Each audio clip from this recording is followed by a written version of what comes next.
Going back to the real story of Dallas Egbert, we don't know why he chose to play D&D. In fact, we don't know much about him. Great. Now I'm a true crime channel.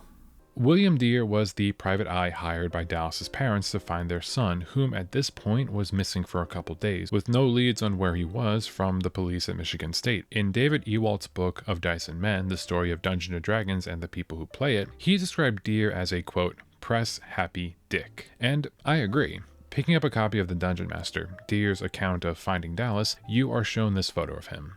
He sold himself as the American James Bond for decades. Every article I could find about him shows a man that will put himself in front of camera first, solve crimes later. One article from Dallas Magazine from 1990 opens with a Deere exhuming the grave of the body of someone related to a murder that was featured on the show Unsolved Mysteries, in which he brags about always exhuming graves, even if it's unneeded, like in this case, and inviting the press. He's brought himself to the front of cases, presenting himself as an expert on both the O.J. Simpson trial and alien autopsies.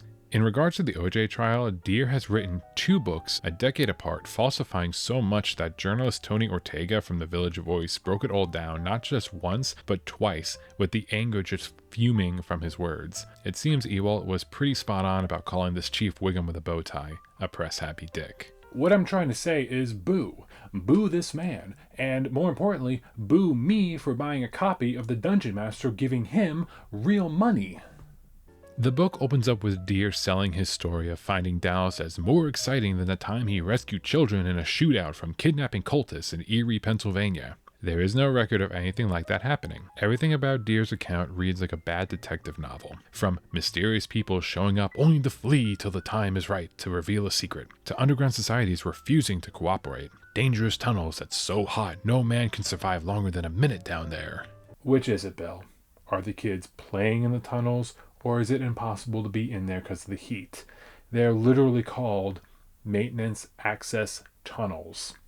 Very few sources outside of Deere's book is available to talk about what happened in 1979 with Dallas. And I mean it. Almost every article, blog post, podcast that I've come across about Dallas's disappearance all cite Deere's book, or an article that quotes Deere's book, or articles that quotes articles from Deere's book.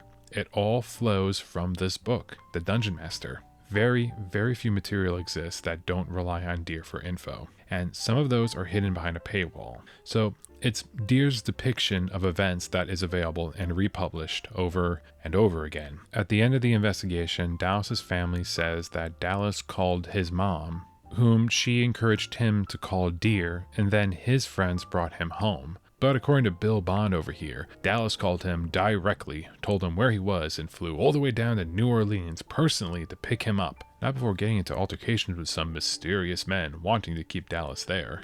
So even in his own bullshit, Deere never actually found Dallas himself. But the worst thing about this guy to me was that after Dallas's suicide the next year, Deere, according to the parents, pushed them to sign their dead child's life away for movie rights, presumably so that Deere could be a consultant on a future movie about Dallas and this case. And everything I've read about the guy, this seems completely in character. His parents, to my knowledge, never actually signed it.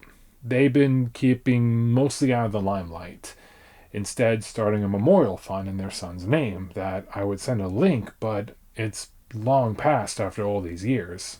There's no way to tell what Dallas's parents were like. They could also be terrible parents for all we know. Deere's book brings up Dallas being active in the gay community at Michigan State, and it's suggested that his parents wouldn't approve, like most parents, unfortunately, in 1970s America. It's hard to explain to people how hard it was to be queer in the late 70s. The vast majority of us desperately tried to find something, anything, to bury our sexuality under. Be that drugs, religion, or something else. Dallas being gay is kind of backed up by comments on old forgotten blog posts about this case made by people who claimed to be students at the time and knowing Dallas was active in the gay community. Like if you were at Michigan State in the mid to late 1970s and were part of the Tolkien Club playing D&D, I'd love to hear from you in the comments if you somehow stumbled on this video. If I took Deer's book as the only source for Dallas being gay, there's no stopping me also taking into account from the book the gay detective coming all the way from New York to help Deer find Dallas after falling in love with Dallas looking at his missing person picture, and the poem that this mysterious detective left behind for Dallas to put in the book. I will only read that poem if you request it on Patreon. I am saving myself and you from that cringe. So those old blog post comments also mentioned that Dallas wasn't actually involved in Dungeons & Dragons or the J.R.R. Tolkien Club at the school all that much, despite Deer's book making it the highlight for the first half of the book, making Dallas out to be the biggest uber nerd when there's a good chance he was just a depressed kid trying to find a place to fit in and just can't be compartmentalized into this one hobby. I started out at MSU fall of '79 and was very active in the Tolkien Fellowship. Told by members who knew him, Dallas was not very active in the fellowship. Dallas was associated with the MSU Tolkien Fellowship and Science Fiction Society. Something Deer's book misses is that Dallas was into pot. He was high much of the time I saw him. It probably didn't do him much good. So why the Dungeons & Dragons connection if it may have had nothing to do with anything and Dallas may have not even been that big of a player? This is 1979. The second edition of the game came out and got its first major coverage only like 8 months prior to Dallas's disappearance. The game was gaining a following but was still unknown to most people. I think to someone like William Deer, talking about a depressed gay teenager runaway in 1979 isn't exciting enough news. That was and still a common reason for teens to run away. But say he was playing a strange game in the maintenance tunnels under the school. A game no one has heard of where you try to cast spells and summon demons. Now that's something to catch a headline. Well, that's kind of far out. Mazes and Monsters is a far-out game. There are some chapters in the Dungeon Master that dedicate to William Deer playing the game. Now, while Mazes and Monsters had a scene like a drug deal, it's got nothing on William Deer's depiction of trying to set up a session.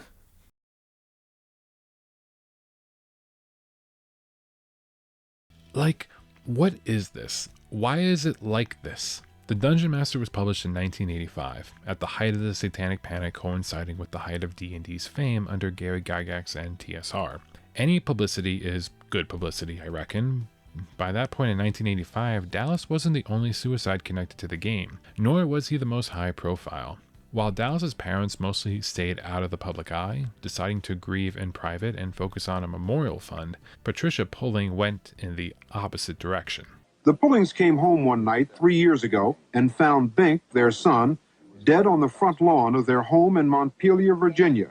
In 1982, 2 years after Dallas committed suicide, Irving Lee Pulling II, same age as Dallas, during his first attempt, shot himself with his mom's pistol. Unlike Dallas, Irving was a much more avid player of the game. Still in high school but in the honor program, Irving's school had a D&D club he was heavily involved in. His classmates said that he was having trouble fitting in elsewhere. Shortly before his suicide, he lost an election to school office when no one would be his campaign manager. Does that have anything to do with his decision to kill himself? I don't know. Maybe. But Patricia blamed the game, suing the school for hosting D&D, saying a player placed a curse on him, causing him more distress than he already was under. After the lawsuit, she founded the group Bad, bothered about Dungeons & Dragons, creating pamphlets that's available to read in the description of this video, if you care to see how over the years Pulling has equated D&D with everything from Satanism to suicide and drug use. She then became a licensed private investigator, same kind of license as William Deer. She had managed to sell herself as an occult expert for law enforcement and criminal trials as an expert witness. She created guidelines for law enforcement to interrogate potential Satanists with questions like, have you read or are familiar with the Necronomicon? If you're watching this video, you're more than likely familiar, but if you're not, the Necronomicon is basically an Easter egg in horror and fantasy stories that authors put in to reference H.P. Lovecraft. There have been joke versions published over the years, but it should be noted it's not a real book. And she would make other arguments like 8% of Richmond, Virginia were Satanists. She claimed this by saying that 4% of teenagers and 4% of adults were practicing Satanism. When the paper Richmond News Letter told her that that would still only be 4%, because percentages don't work like that, she replied that it didn't matter that her math was wrong since it was a low bar estimate that she made. Based on what? I don't know. She's even written her own book about Satanism in 1989, The Devil's Web, Who Was Stalking Your Children for Satan. Turns out it's anyone you don't like. Over the years, she would make statements going back and forth on how her son acted before his suicide. Sometimes he acted like a wild animal, other times there were no signs at all. And like her memories of her son, I'm back and forth on how to feel about Patricia. She caused a lot of harm with her organization and work. She appeared and muddled real criminal cases and provided both false information and anxiety and fear to concerned parents as far away as Australia. But I also feel bad for her. She can be both a perpetrator and a victim. Not being able to cope with the death of her son, if she bought only a little bit of her own stories that she's selling in her book and speeches, that means even the memory that she had of her kid is tarnished. And when you lose a loved one, memory is like all you have left. Patricia also worked alongside Dr. Thomas Radecki, whom in the 1980s and 90s used his license in psychology and some fluffed up credentials to try and add a secular legitimacy to make the argument that D&D, TV, and music made kids into killers. You have eyewitnesses. For instance, one case, the parents saw their child summon Dungeons and Dragons demons into his room before he killed himself. Like Patricia Pulling, Radecki was also an expert witness on about a dozen Satanic Panic cases. Part of his evidence he would use is, I kid you not, quotes from Rona Jaffe's Mazes and Monsters and use it as proof that the game caused a suicide. Which, if you recall earlier, doesn't actually happen in the book or in the movie. In fact, turning the caves into a Mazes and Monsters area was what stopped JJ from killing himself. Maybe Radecki should have read the book that he said he read. Radecki is still alive currently, serving up to 20 years in prison. Arrested in June 2016 for running a drug rehab for addicted teens and young adults in several counties, that was a front for his own personal drug empire, overprescribing anti-addiction medication that was itself addicting, then trading sex with female patients for the drugs. Radecki still denies that's what he did, but the baby he conceived with a patient says otherwise. I don't feel bad for this man. Boo. Boo this man. Boo him until the end of time. I hope the kid's okay. And all those patients. I miss Jeremy Irons. Does anyone else miss Jeremy Irons? Bothered About Dungeons & Dragons effectively ended with the death of Patricia in 1997. Dungeons & Dragons is still around. Bad is not. The Satanic Panic did not put a stop to the game. If anything, it helped its sales.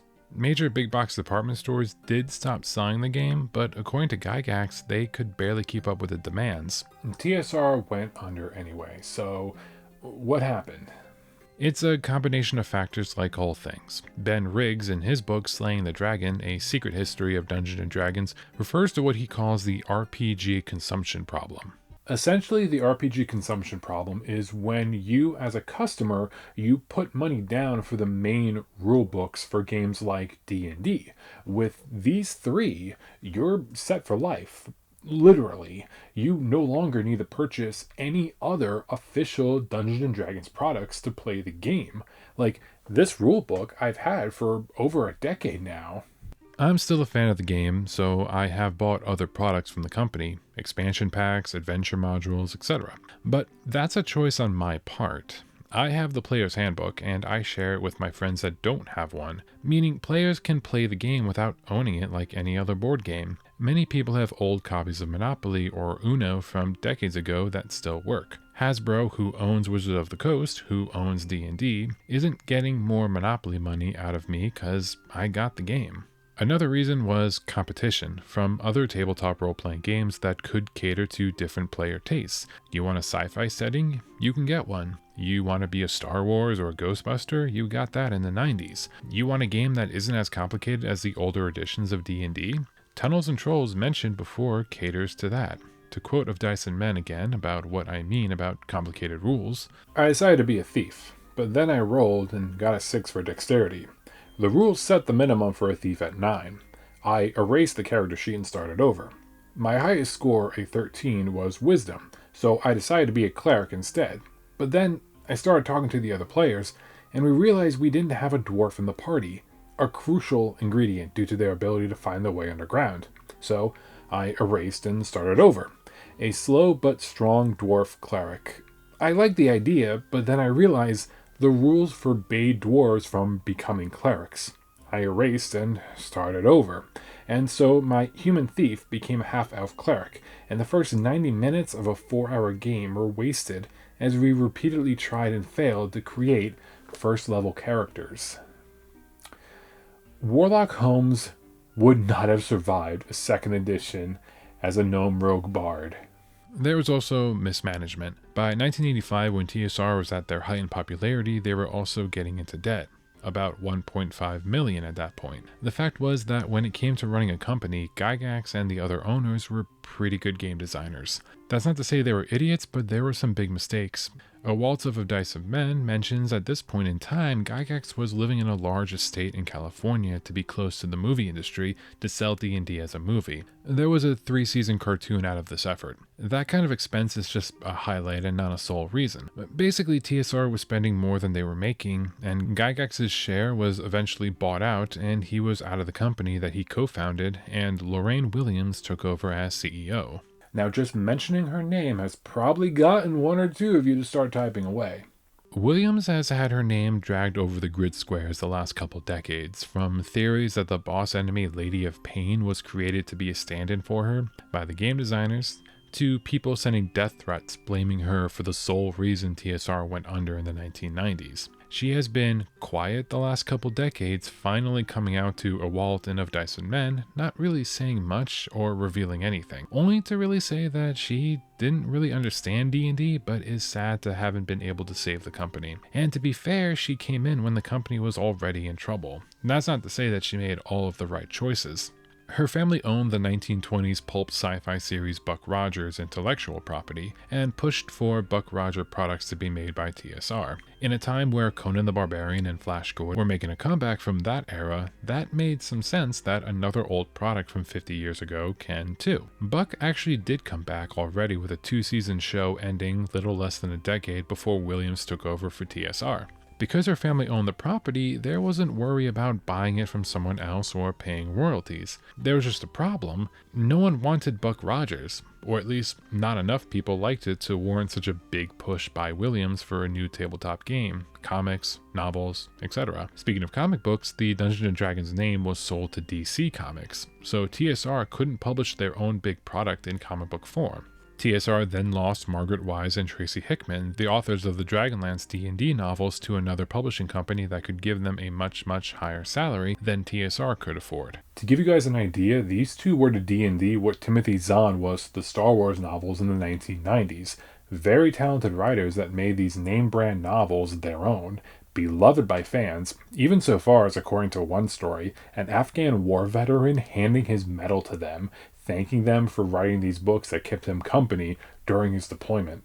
There were some good ideas implemented by Williams, either by her or under her. Since she didn't really understand the game, she tended to leave the creative departments alone, and the negotiating and buying the Forgotten Realms from Ed Greenwood was done under her. Forgotten Realms has been the campaign setting for Dungeons & Dragons ever since. Many of Greenwood's original ideas are still there in the setting. Finding and hiring author R.A. Salvador and his Legend of Dritz novels were also done under her. And the decision to print D&D books in a higher quality paper than before. While not cost efficient, did mean that these books wouldn't fall apart like the older editions did, and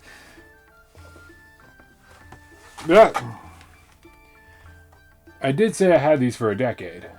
On the bad side, Williams did try to change the copyright contracts for Dungeons & Dragons. The idea that third-party companies can make adventure modules and products within the D&D universe using their general rules and expand. Williams tried to change that relationship to make more money for the company that ironically was in trouble while some of these third-party companies were doing fine, relying on TSR and D&D. That decision was backpedaled after backlash both from fans and these smaller publishing companies, but as of this writing, the current owners of D&D, Wizard of the Coast and Hasbro, didn't learn this lesson, and almost made the same mistake that Williams made 3 decades ago. The backlash was pretty big, even so far as getting mainstream media attention. Currently, the owners of the company that makes the Pathfinder books, Paizo, has announced the final draft of their own open gaming license for third-party companies for their games called the Orc license, True Blue Nerd till the end. The main focus for this being that the contract legally cannot be changed, like how Hasbro and Wizard of the Coast are able to do with their license. There's a link in the description about this and everything else we're covering in this video. Williams got a lot of flack from TSR fans, but at least she didn't send a private army to stop a fan from making YouTube videos of the company's products. No, really, that happened. In the end, TSR was bought by Wizard of the Coast in 1997, but the game is still around. Can't say the same for that Buck Rogers RPG though, and plenty of others in the 80s and 90s. The market was pretty saturated at that point. When Patricia Pulling died and Bad went away, that was pretty much the end of a focused crusade against Dungeons & Dragons. The game was then just part of the crossfire in the Satanic Panic. I'd like to bring up Cecil from Good Bad Flicks again for digging up this clip of a pastor in the 1990s to show what I mean. Our kids are going out in gangs on the streets, and they're so used to killing each other in their fantasy games and on their video screens and blowing each other away and blowing each other up. Pokemon world is a world of the demonic, of the satanic. Look, it's very, very silly to be blaming freaking Pokemon on the degradation of society. But it is important to know the rest of what he was saying.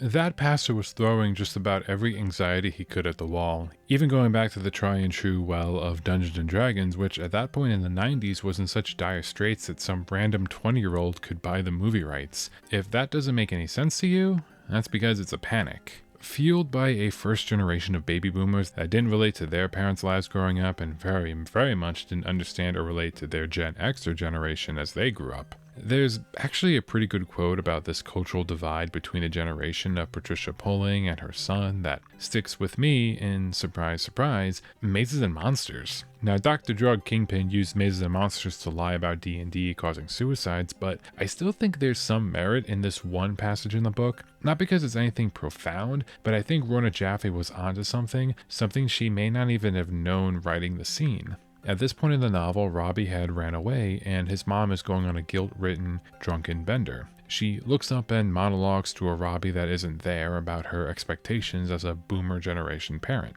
I wanted you to be able to listen to music and look at the sunset. I wanted you to do all the silly, romantic, quiet things I did when I was young. But you don't have sunsets. You have war and riots and terrorists and threats of nuclear poisoning. You have crime and drugs. We had implicit faith in money and the future, and you only have fear. I couldn't keep the world away from you. Maybe I made it worse. Now, I love playing Dungeons & Dragons with my friends. Judging by its lasting legacy of the 50 years it's been around, many people do.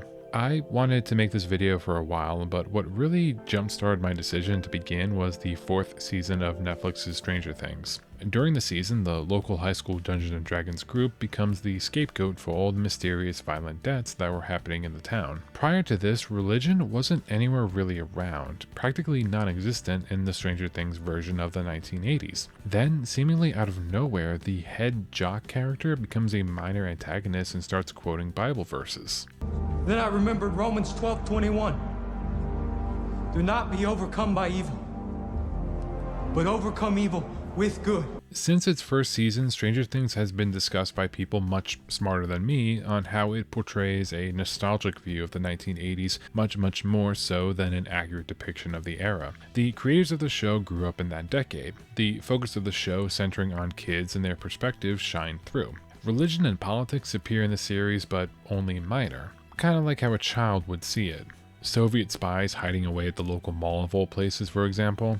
There's been criticism that the show is a celebration of the decade while only surface level bringing up the darker aspects of the 1980s. I can't unagree to that idea, but it does make the show make more sense to me, especially during this Satanic Panic storyline.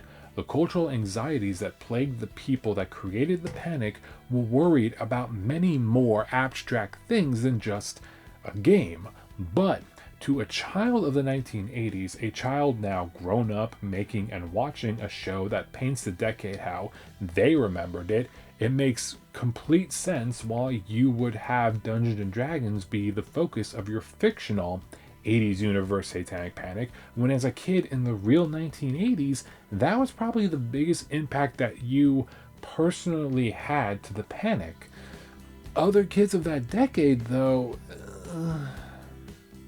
And this is where we're going to end the Dungeons & Dragons part of the Satanic Panic. The rest of the video will look into the panic as it was developing over the years until its breakdown in the late 80s and 90s. If you want to leave the video at this point, I'm okay with that. I've held you hostage long enough, and this last third of the video will be, let's say, less fun.